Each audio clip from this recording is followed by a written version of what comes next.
예수님의 이름으로 여러분을 사랑하고 축복합니다. 요즘 단풍이 아주 절정을 이루고 있습니다.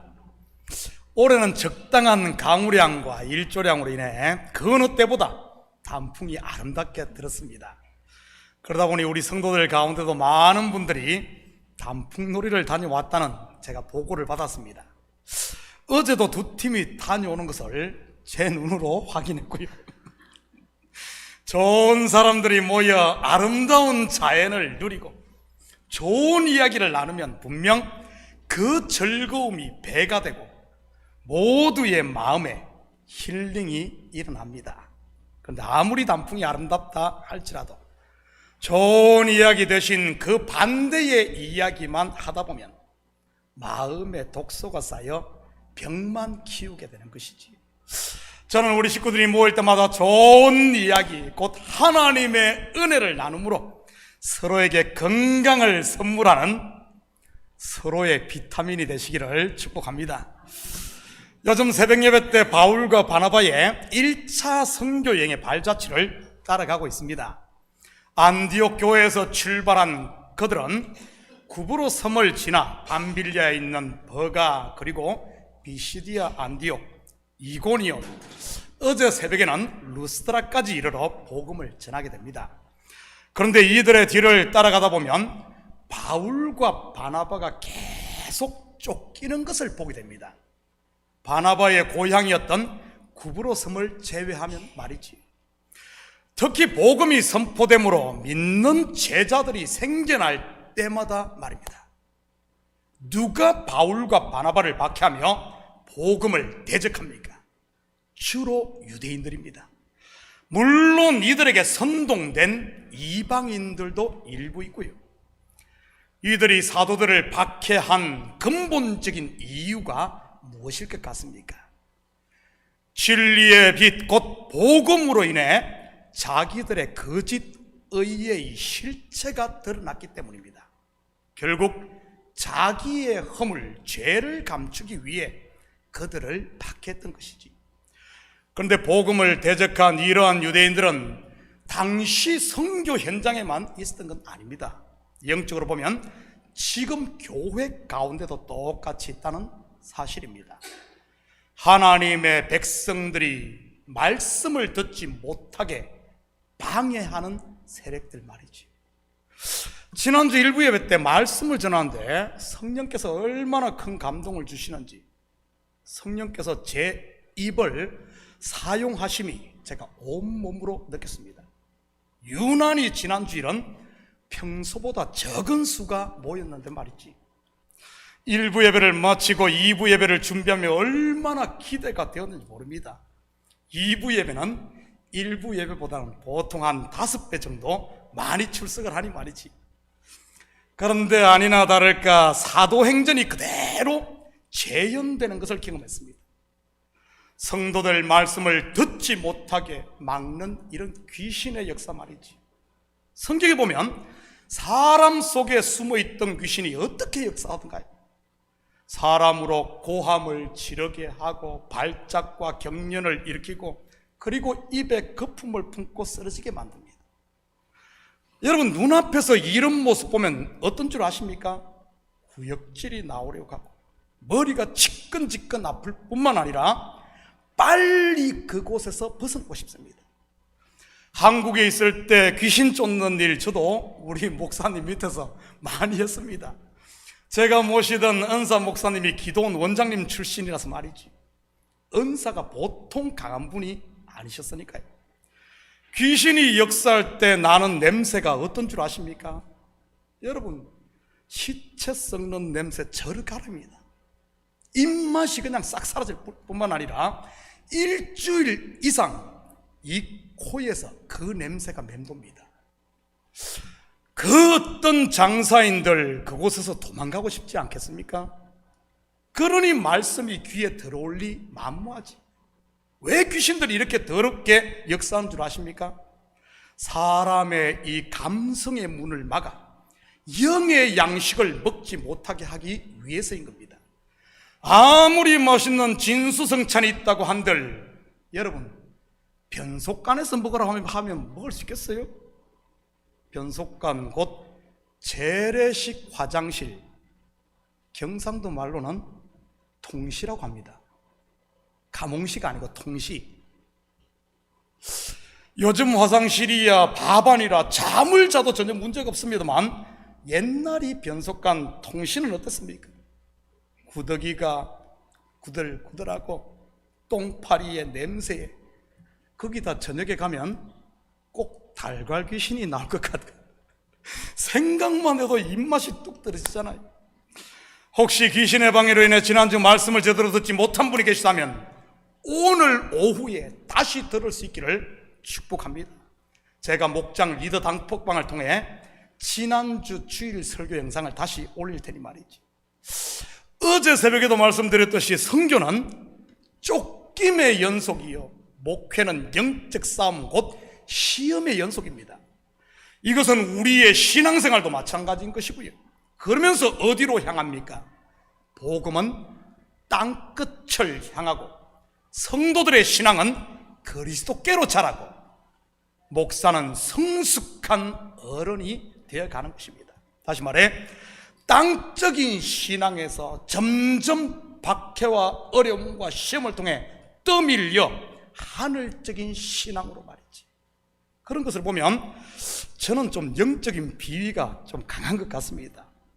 그렇게 귀신이 거품을 품으며 난동을 치도 역사하는데도 한 주간 내내 이 생명의 양식을 배불리 먹고 우리 성도들에게 나눴으니 말이지. 그래서 그런지 제 얼굴에 좀 저 때깔이 좀 나지 않습니까? 뒤에는 좀 후광도 있고요. 강대상을 비추는 이 스팟라이트 때문인지는 모르겠지만 말입니다. 우리는 지난주 오병이어 표적에 대한 예수님의 설명 곧 해석에 대해 공부를 했습니다. 오병이어, 어린아이가 가진 보리떡 5개와 물고기 2마리, 아이 손에 들려 있을 때는 꼬마 아이 한 끼 양식에 불과한 겁니다. 그런데 굶주린 사람은 남자만 5,000명, 어린아이 여자들까지 합한다면 미니멈 10,000명은 넘을 겁니다. 어쩌면 한 2만 명 될지도 모르지요. 먹을 입이 2만 개가 있었다는 말입니다. 도시락 하나가 2만 명의 입에 여러분 얼마나 되겠어요? 한마디로 하면 간에 기별도 가지 않는 나띵인 것이지. 먹어도 다시 배고프고 결국은 죽을 양식 말이지. 물론 이것의 실체는 조상들이 광야에서 먹고도 죽은 만나 곧 율법인 것이고요. 그런데 이 보리떡 5개와 물고기 2마리가 예수님의 손에 들려지자 어떻게 됩니까? 영생의 떡이 됩니다.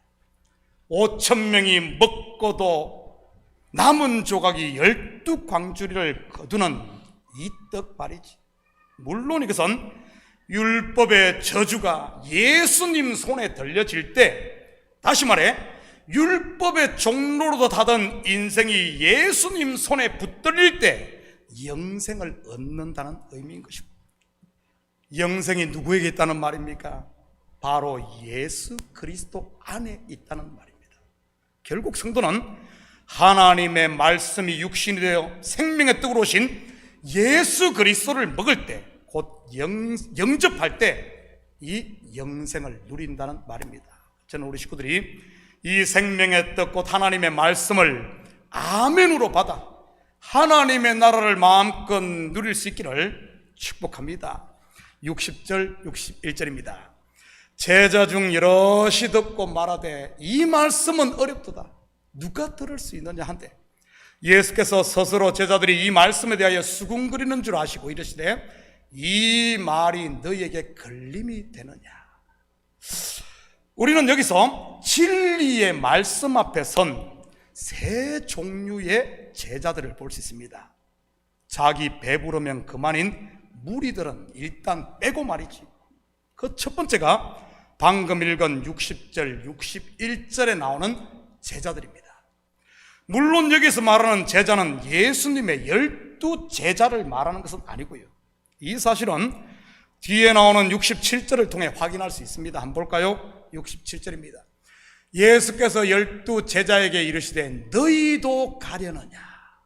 이것을 통해 앞에서 말한 제자는 12 제자가 아닌 다른 제자들을 말함을 알 수 있지. 그렇다면 이들의 특징이 무엇입니까? 처음에는 예수님을 따르지만 진리의 말씀, 곧 하나님의 말씀이 레마로 임하면 어렵다고 하면서 귀를 막아버립니다. 여기서 레마로 임한다는 말은 성령의 조명을 받은 말씀으로, 하나님이 지금 나에게 하시는 말씀으로 들린다는 말입니다. 다시 말해 나 들으라고 하는 말씀 말이지. 이것이 바로 생명의 떡인 것입니다. 그런데 이 떡을 먹으려면 어떻게 합니까? 하나님이 나에게 지금 말씀하시면 말이지. 너 말고 우리 말고 바로 나에게 말씀하시면 말입니다.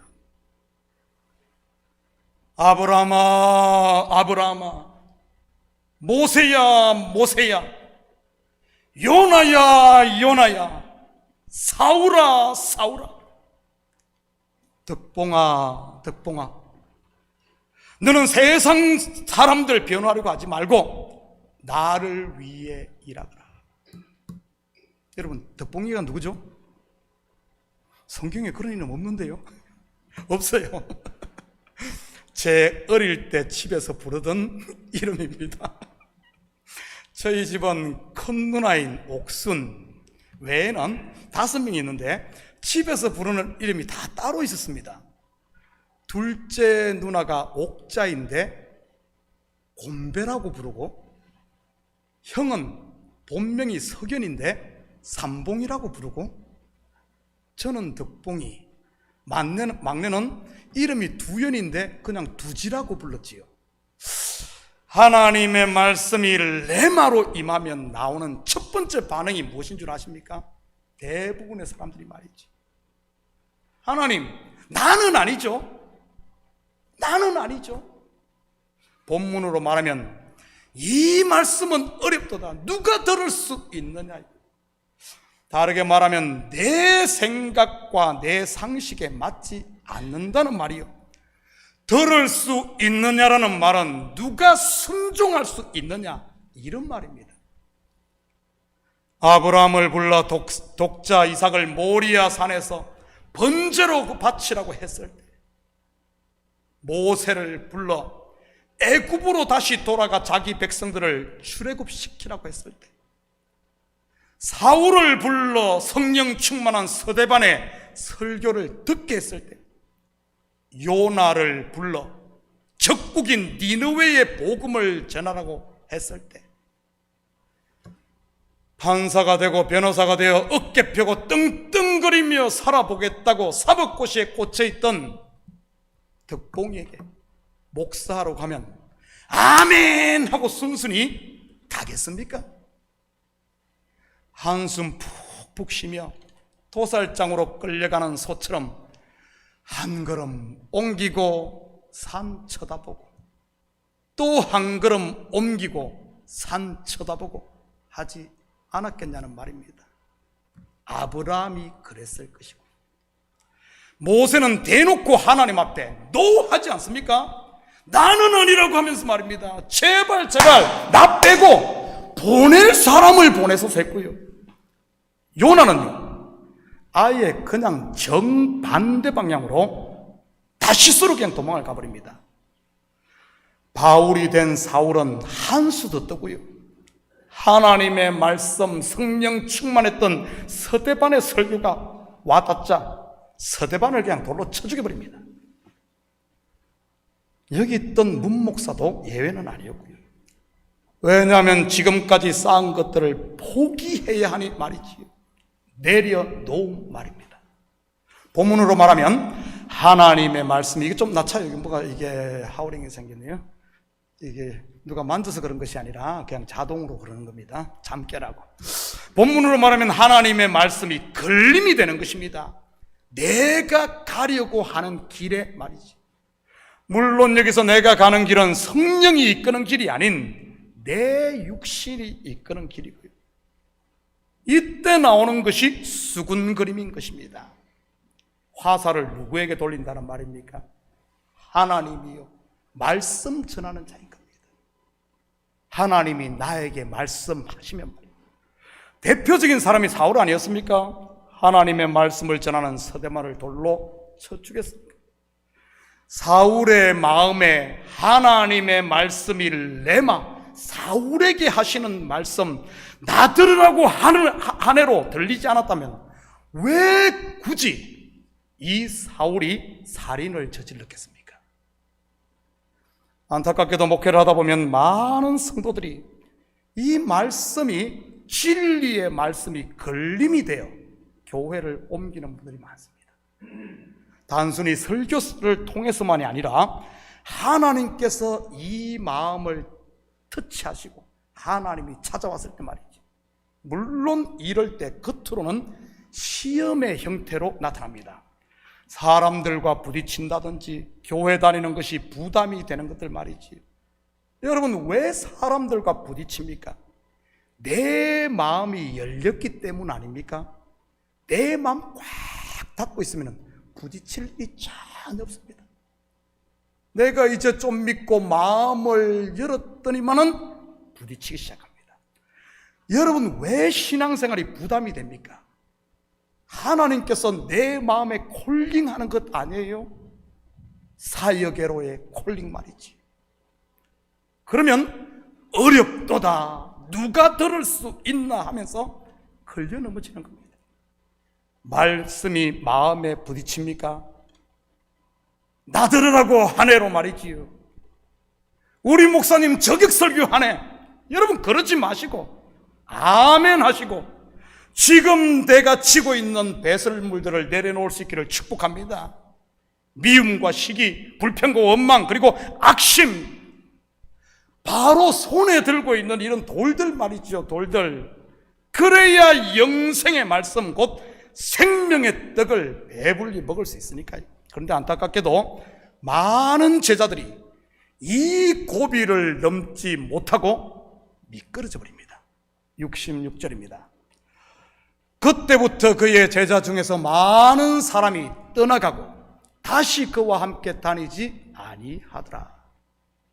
한마디로 하면 이들은 십자가 없이 성전 뜰만 밟는 신자들인 것이지. 요즘 이런 교인들 얼마나 많습니까? 책임과 의무는 지지 않고 자기 유익만 챙기려 가는 분들 말입니다. 일명 떠돌이 교인들 말이죠. 몇 년 다니다 교회 봉사 좀 하라고 하면 옆 교회로 바로 옮겨버리고, 헌금하라고 하면 뒷교회로 토끼고, 건축한다고 하면 바람과 함께 사라지는 교인들 말입니다. 우리 교회도 이런 분들이 있었습니다. 남들 다 하는 설거지 봉사시켰다고 난리치고 교회를 떠난 분 말이지. 우리 속담에 빈수레가 요란하다는 말이 있듯 이런 분들이 가는 곳은 언제나 시끄럽습니다. 여기는 이렇다, 저기는 저렇다, 스근스근 하고 다니니 말이지. 우리 식구들은 이런 성전 뜰만 밟고 다니는, 빈지게만 지고 다니는 날라리 제자 되지 마시고 자기의 십자가를 질 수 있기를 축복합니다. 67절에서 69절입니다. 다 같이 한 목소리를 읽겠습니다. 시작. 예수께서 12 제자에게 이르시되 너희도 가려느냐? 시몬 베드로가 대답하되 주여, 영생의 말씀이 주께 있사오니 우리가 누구에게로 가오리까? 우리는 주는 하나님의 거룩하신 자이신 줄 믿고 알았사옵나이다. 두 번째는 12 제자, 곧 영생의 말씀을 아멘으로 받아 말씀과 연합된 제자입니다. 다시 말해, 레마의 말씀 앞에 자기를 처복종시킴으로 자기의 십자가를 지고 예수님을 따르는 제자 말이지. 물론 이들도 성령이 임하기 전에는 말만 했지 몸은 따로 놀았습니다. 수제자라 불리던 베드로도 예외는 아니었고요. 말로는 예수님과 함께 죽는 데까지 가겠다고 큰 소리 쳤는데 막상 몸은 어디에 있었습니까? 36개를 쳐 갈릴리 호수에 가 있지 않았습니까? 그런데 이들에게 성령이 임하자 어떻게 됩니까? 사도 요한을 제외한 모든 제자들이 자기의 십자가를 지고 순교합니다. 복음을 위해 고난받고 복음을 위해 자기의 목숨을 내놓는 겁니다. 사도 요한 또한 자연사였다고 하지만 그 삶은 자기의 십자가를 지고 온전히 예수님을 따른 순교의 삶이었던 것입니다. 이처럼 영생의 말씀을 맛본 사람은 주님을 떠나고 싶어도 떠날 수 없는 겁니다. 주를 위해 모든 것을 내려놓아 포기했기에 더 이상 갈 곳이 없을 뿐만 아니라 주님이 전부니까요. You are my everything 말입니다. 그럴 때 나 또한 주님의 everything이 되는 것이고 그리스도의 신부요 하나님의 상속자로 말입니다. 저는 우리 식구들이 예수님의 12 제자들처럼 주님이 전부요 주님의 전부가 될 수 있기를 축복합니다. 자기를 부인하고 자기의 십자가를 짐으로 말이죠. 64절입니다. 그러나 너희 중에 믿지 아니하는 자들이 있느니라 하시니 이는 예수께서 믿지 않은 자들이 누구며 자기를 팔 자가 누구인지 처음부터 아십니까? 그리고 세 번째 진리의 말씀이 임하면 자기의 본색을 드러내는 적극적으로 복음을 대적하는 제자가 있습니다. 물론 이러한 제자는 제자의 탈을 쓴 마귀의 하수인인 것이고요. 그가 누구입니까? 계속해서 70절, 71절입니다. 예수께서 대답하시되 내가 너희 12를 택하지 아니하였느냐? 그러나 너희 중에 한 사람은 마귀니라 하시니 이 말씀은 가르 시몬의 아들 유다를 가리킴이시라. 그는 12 중에 하나로 예수를 팔 자르라. 여러분도 알다시피 가룟 유다는 돈꾀를 맡았습니다. 요즘 말로 하면 회계를 맡았다는 말이지. 예수님이 시켰을까요? 아니면은 제자들이 투표해서 뽑았을까요? 베드로 너는 반장, 요한 너는 서기, 야고보 너는 총무, 그리고 가룟 유다 너는 회계하면서 말이지. 성경을 눈 씻고 봐도 그런 내용은 없습니다. 그렇다면 어떻게 가룟 유다가 돈꾀를 맡았겠습니까? 12명이 예수님과 풀타임으로 동거동락했으니 아마 상당한 재정적으로 상당한 돈이 들었을 겁니다. 하루 식대만 해도 얼마나 많았겠어요?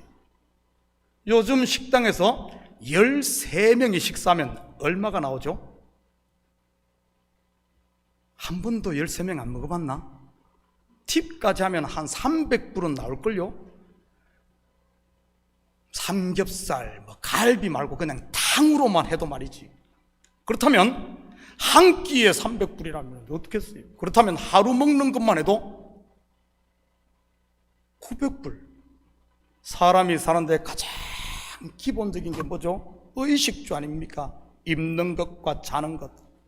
13명이 자려면 아마 호텔이 아니라 그냥 여관으로 빌린다 하더라도 방 4개는 있어야 할걸요?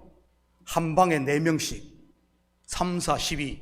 그리고 예수님은 좀 따로 방을 얻어줘야 되지 않겠어요? 요즘 호텔값이 얼마나 비싼지 지난주 총회에서 손님이 왔습니다. LA에서 이렇게 오셨는데 제가 픽업을 했는데 노던 220가에 있는 아드리아 호텔에 묵었습니다. 얼마인 줄 아십니까? 하룻밤에 250불. 물론 제가 낸 건 아니에요. 총회에서 방 하나에 100불만 잡아도 방 4개면 400불, 먹는 게 900불, 1300불이 하루에 들어가네요. 그렇다면 1년이면 얼마죠? 하루에 그렇게 들어간대. 1년이 며칠이죠? 365일, 하루에 1300불. 계산이 안 나오죠. 아마 한 40만 불 넘어갈 거예요. 우리 교회 1년 예산 정도가 들어갈 겁니다. 어떻게 가룟 유다가 회계를 맡았을 것 같습니까? 저요, 뭐죠? 스스로 맡았다는 뜻입니다. 왜죠? 떨어지는 게 있으니까, 얻는 게 있으니까. 제 말이 아니라 성경이 그렇게 증언합니다. 확인합니다. 요한복음 12장 4절에서 6절입니다. 제자 중 하나로서 예수를 잡아줄 가룟 유다가 말하되 이 향유를 어찌하여 300데나리온에 팔아 가난한 자들에게 주지 아니하였느냐 하니, 이렇게 말하면 가난한 자들을 생각함이 아니요 그는 도둑이라 돈꾀를 맞고 거기 넣는 것을 훔쳐가미르라. 자기 이속 때문에, 자기 이속 챙기기 바빴다는 말입니다. 지돈도 아니면서 생색까지 내면서 말이지. 그의 실체가 드러나기 전까지는 예수님 외에는 그 누구도 가룟 유다가 마귀에 속한 자일 줄은 꿈에도 생각지 못했을 겁니다. 300데나리온에 팔아라 가난한 자들에게 주었어야 하리라. 얼마나 달콤하고 감동적인 말입니까? 아마 그 옆에 가난한 자가 있었다면 눈물이 활칵 쏟았을 겁니다. 그런데 이런 가룟 유다, 영생의 말씀이 임하자 본색을 드러낼 뿐 아니라 점점 더 완악해집니다. 절대 말씀을 들으려고 하지 않고 거부하면서 말이지. 잡히시기 전날 밤 예수님께서 뭐라고 말씀하셨습니까? 나와 함께 그릇에 손을 넣는 자가 나를 판다. 그 그릇에 누가 예수님과 함께 손을 넣죠? 가룟 유다. 그래도 듣지 않습니다. 다시 말해 끝까지 회개하지 않는다는 말.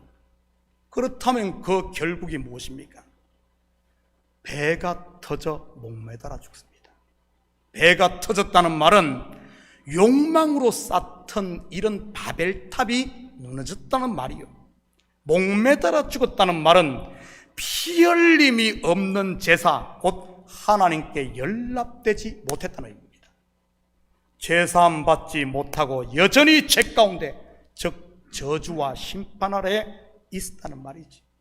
바깥 어두움에 쫓겨나 울며 일을 가는 것 말입니다. 저는 우리 식구들 가운데는 이런 분이, 이런 제자가 절대로 없기를 축복합니다. 한 절만 더 보고 마칩니다. 63절입니다. 살리는 것은 영이니 육은 무익하니라. 내가 너에게 이런 말은 영이요 생명이라. 살리는 것은 영이니 무슨 말입니까? 그냥 기록된 로고스의 말씀이 아닌 진리로 풀어진 레마의 말씀을 말합니다. 생명의 떡으로 오신 예수님을 먹는 것, 곧 영접하는 것 말이지. 그러기 위해서는 내 마음의 문을 열어야 하는 것이고, 그러면 진리와 하나가 되고 그리스도의 생명이 내 속에 거하게 되는 것이지. 주는 나의 전부, 나는 주님의 전부로 말입니다. 육은 무익하니라. 무슨 말이죠? 이 육신 덩어리 썩어 없어진다는 말일까요? 그런 이야기 아닙니다. 육, 곧 내 배를 위해 말씀을 먹는 것을 말합니다. 다시 말해 떡 먹고 배부르기 위해 예수님을 따르거나 자기의 욕심, 자기의 체면 때문에 하나님의 말씀이 레마로 나에게 임했는데도 내려놓지 못하는 것 말입니다. 그런 신앙생활은 백날, 천날을 해도 nothing, 꽝이라는 말이지. 사랑하는 성도 여러분, 여러분은 제자입니다. 예배 가운데, 그리고 여러분의 삶 가운데 하나님이 임할 때 그 말씀이, 레마로 임한 말씀이, 나에게 하시는 말씀이 걸림이 되어 떠나는 제자가 되지 마시고, 예수님을 파는 제자, 완악하게 대적하는 가룟 유다는 더더욱 되지 마시고 생명의 떡인 말씀을 아멘으로, 그 말씀 앞에 나를 복종시켜 내려놓음으로 이 한 주도 하나님께서 우리에게 주신 복 아닙니까? 생명의 복 아닙니까? 이 한 주도 하나님이 우리에게 선물로 주신 은혜와 평강의 하나님 나라를 누리고 주와 함께 왕노릇하며 사는 이런 복된 한 주 되기를 예수님의 이름으로 축복합니다. 같이 기도하십시다. 사랑의 아버지 하나님, 참으로 감사를 드립니다. 맞습니다. 생명의 떡이 우리에게 왔을 때 아버지 하나님 내려놓기 싫어서 혹시 아버지 하나님 그 떡을 차보진 않습니까? 아버지 하나님 우리 자신을 보게 하시고 오늘도 말씀하시는 주님이 부르실 때 주여 내가 여기 있나이다 나를 쓰시옵소서.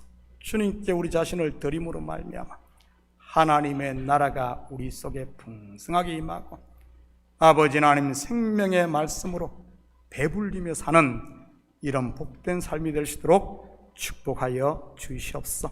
감사드리며 예수님의 이름으로 기도드립니다. 아멘. 자, 우리 다 같이 자리에서 일어납니다.